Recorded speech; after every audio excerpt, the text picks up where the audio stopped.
ভারতের supreme court সচরাচর এত স্পষ্ট ভাষায় কোনো প্রাক্তন কেন্দ্রীয় মন্ত্রীকে সতর্ক করে না।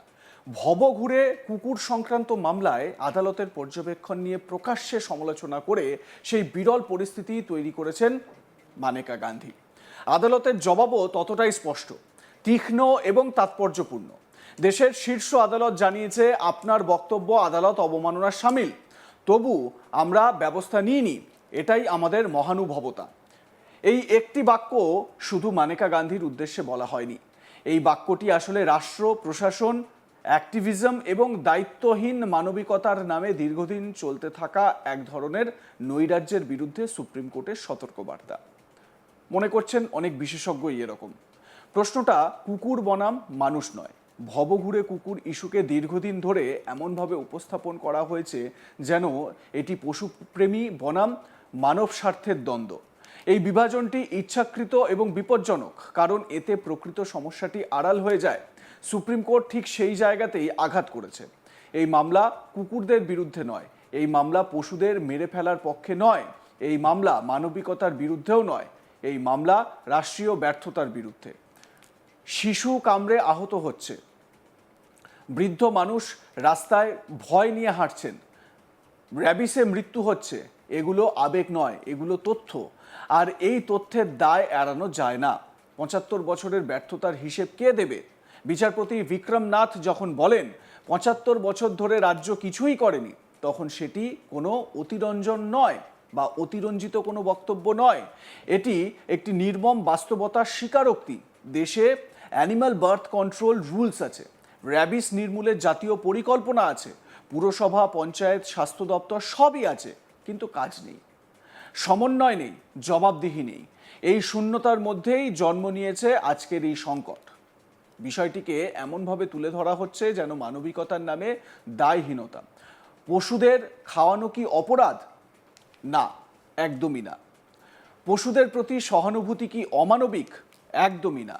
কিন্তু প্রশ্নটা অন্য জায়গায়, খাওয়ালে দায়িত্ব নিতে হবে কি না?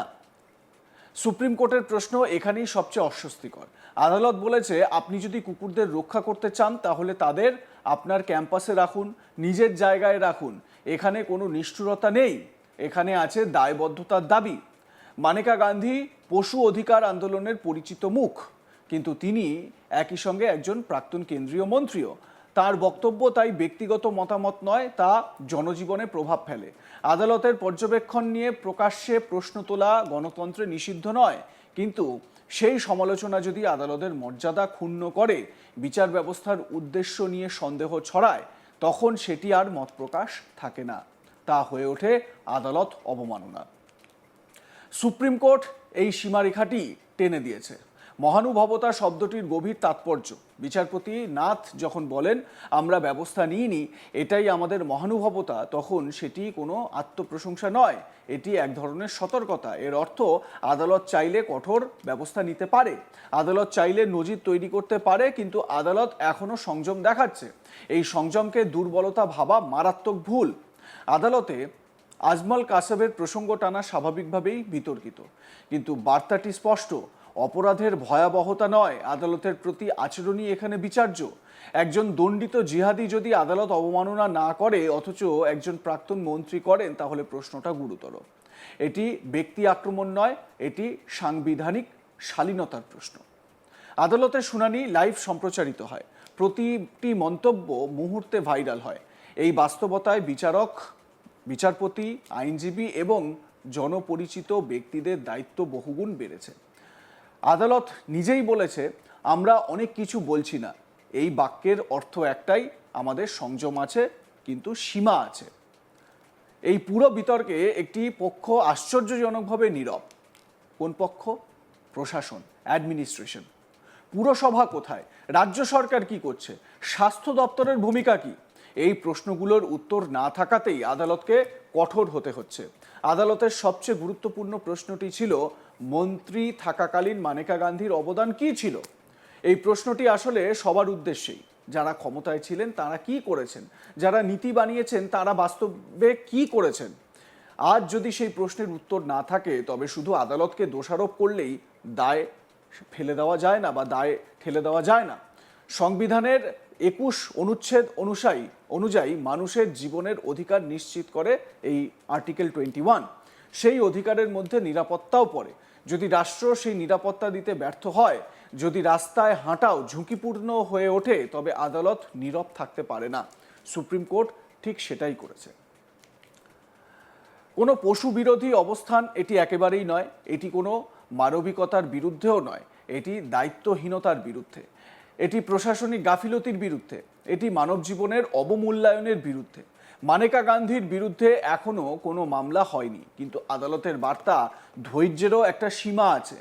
এই মুহূর্তটি শুধু একটি মামলার নয়, এটি ঠিক করবে ভারত কি দায়িত্বশীল মানবিকতার পথে যাবে, নাকি আবেগের আড়ালে বিশৃঙ্খলাকে প্রশ্রয় দেবে। সুপ্রিম কোর্ট নিজের অবস্থান স্পষ্ট করেছে। এবার রাষ্ট্রের পালা, মানে দেশের সরকার, রাজ্যের সরকার, পুরসভা, পঞ্চায়েত, এমনকি স্বাস্থ্য বিভাগ বা স্বাস্থ্য দপ্তর, এই প্রত্যেকটি ক্ষেত্রে তাদের ভূমিকা কি সেটা দেখার মতন হবে। প্রসঙ্গত, এর আগের শুনানিতে প্রবীণ আইনজীবী অরবিন্দ দাতার বিমানবন্দর এলাকা থেকেও কুকুর সরানোর আবেদন জানান। বিচারপতি মেহতা তখন গুজরাট হাইকোর্ট চত্বরে একটি সাম্প্রতিক ঘটনার উল্লেখ করে বলেন, সবচেয়ে খারাপ বিষয় হলো যখন পৌর কর্তৃপক্ষ কুকুর ধরতে গিয়েছিল, তখন তথাকথিত কুকুরপ্রেমী আইনজীবীরাই তাদের আক্রমণ করেছিলেন। এর আগে 7ই নভেম্বর 2025-এ আদালত রাজ্য ও কেন্দ্রশাসিত অঞ্চলগুলোকে শিক্ষা প্রতিষ্ঠান, হাসপাতাল এবং রেল স্টেশনের মতো জনবহুল এলাকা থেকে রাস্তার কুকুর সরানোর নির্দেশ দিয়েছিল। আদালত পুনর্ব্যক্ত করেছে যে মানুষের নিরাপত্তা সুনিশ্চিত করতেই এই পদক্ষেপ নেওয়া হয়েছে।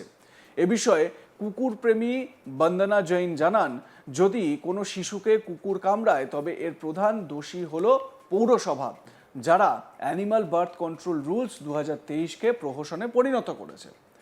একটি সমাধান হলো অভিভাবকদেরও শিক্ষিত করা। শিশুদের একা ছেড়ে দেওয়া উচিত নয়, এটি একটি জাতীয় সমস্যা।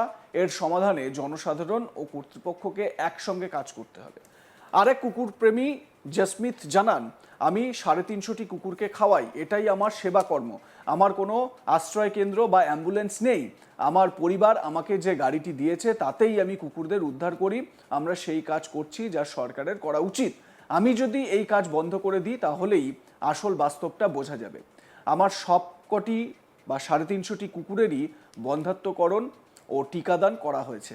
তারা মোটেও ক্ষতিকর নয়। আমি তাদের কোনো ক্ষতি হতে দেব না।